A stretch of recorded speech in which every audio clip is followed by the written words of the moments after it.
반갑습니다. 저는 마이크로소프트 기대호입니다. 제가 오늘 드릴 얘기는요. 첫 번째 주제는 올해 발표한 마이크로소프트의 10대, 10대 트렌드 중에서 IT 서비스에 관해서 먼저 얘기를 드리도록 하겠습니다. 사실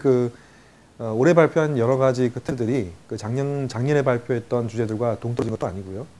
또 상호 서로 또 발표한 트렌드마다 상호 아주 깊은 연관성이 있기 때문에 그런 것들을 따로따로 나누어서 아무리 짧은 시간이지만 그렇게 논의한다는 것은 약간 무리수가 있습니다만, 특히 10가지 주제 중에서도 IT 애저 서비스가 차지하는 위치는 실제로 기업 내부라든가 전체적인 IT의 흐름에서 기초적인 어떤 변화, 근본적인 변화를 의미하는 것이기 때문에 사실 굉장히 개념적인 얘기지만 이해를 정확하게 하는 것이 무엇보다 새로운 기술들, 특히 클라우드 컴퓨팅을 도입하는 입장에서의 관점에서는 매우 중요한 위치를 차지하게 됩니다. 사실 IT 애저 서비스란 말은 여러 가지 여태까지 시장에서 클라우드 컴퓨팅을 두고 얘기했던 여러 가지 이슈들이 IT라는 이름 하나로 합쳐진 겁니다. 기본적으로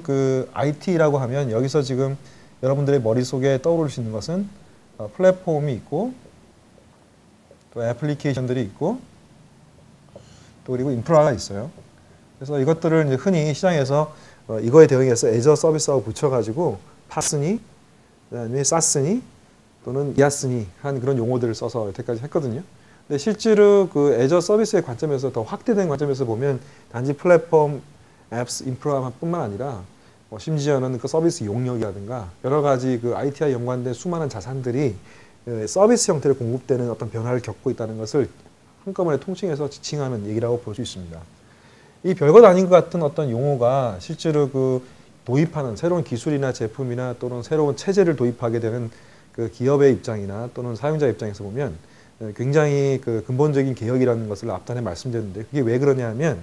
이것은 단순히 어떤 신기술을 도입해서 기업 내부에 있는 없던 역량들을 새롭게 만든다는 관점보다는 사실 여태까지 소비하던 방식을 완전히 틀을 바꾸는 체제 변환의 역할의 의미가 더 큽니다. 자, 이를테면 기존에 있던 자산을 소유하고 구매하는 방식을 보면 한 기업 내부에 있는 여러 가지 일을 하는 부서들이 있어요.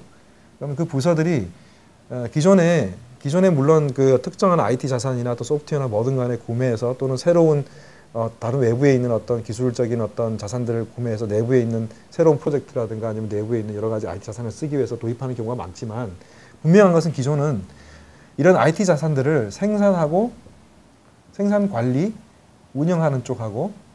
이것들을 소비하는 쪽이 명확히 구분되지 않고 실제 소비자, 그러니까 기업 내부의 소비자든 기업 바깥에 있는 실제 소비자든 이런 IT의 생산이나 관리, 운영, 또 보안까지 다 포함하겠죠. 이런 것들을 다 합쳐서 뭉텅그려서 소비자가 다 책임지고 있는 형태였어요. 그래서 실제로 물리적으로 그것들이 어디에 위치하냐 중요한 게 아니라 결국은 자기들이 차지한 소비자가 스스로 필요하다고 해서 요청하게 된 자산들이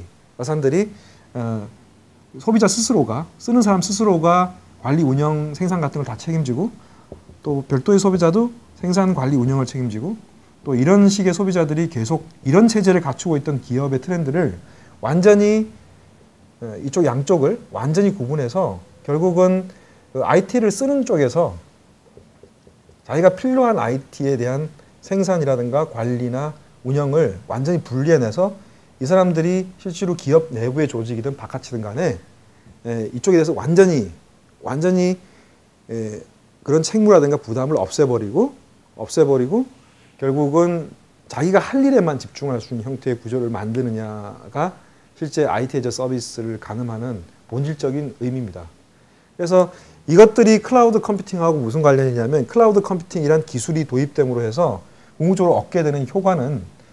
이쪽에서 완전히 소비에만 신경 쓰고 이런 것에 신경을 완전히 꺼버리려면 이쪽에서 IT 생산과 관리하고 운영을 책임지는 형태를 책임지고 있는 이 생산 주체들이 이런 것들을 굉장히 자동화된 기술이라든가 여러 가지 어떤 가상화 기술이라든가 또는 셀프 서비스 포털이라든가 이런 것들의 기술을 도입함으로 해서 실제 소비자와 생산 주체 사이에 어떤 표준화된 인터페이스를 둠으로 해서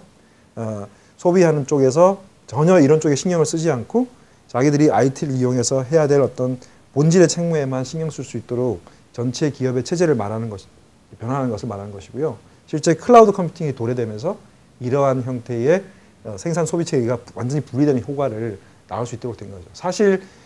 클라우드 컴퓨팅에 대한 개별적인 기술적 장점들, 뭐 예를 들면 뭐 탄력성이 있다든가 확장성이 있다든가 가상화기기를 도입하면 뭐가 좋다든가 또는 데이터 센터를 뭐 셀프 서비스 포털 같은 거로 굉장히 편리하게 만든다, 이런 세세한 얘기들 제가 드리지 않는 이유는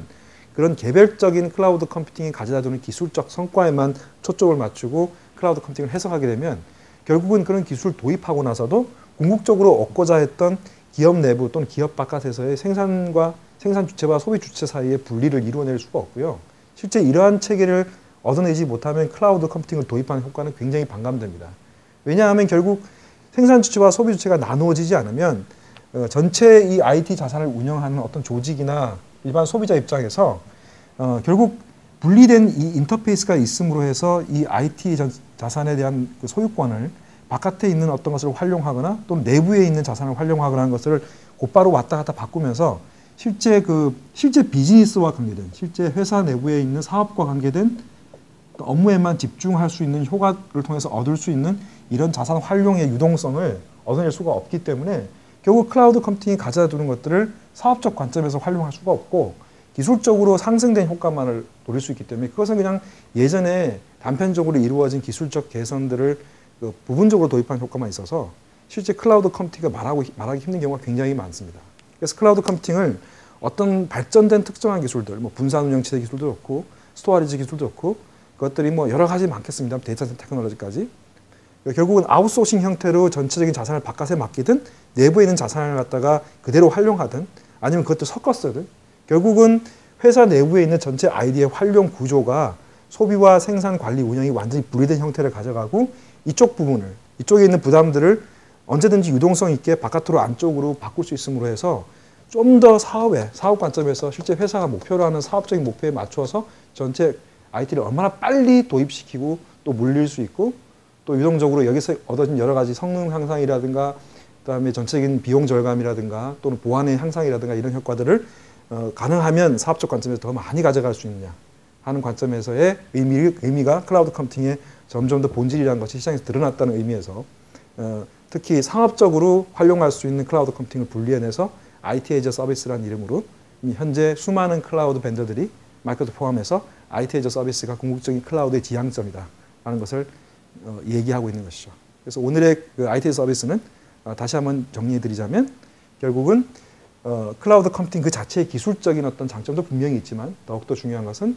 기업 조직이든 바깥이든 간에 전체 IT의 활용 구조 패턴을 이런 식의 분리된 형태의 추상화된 형태의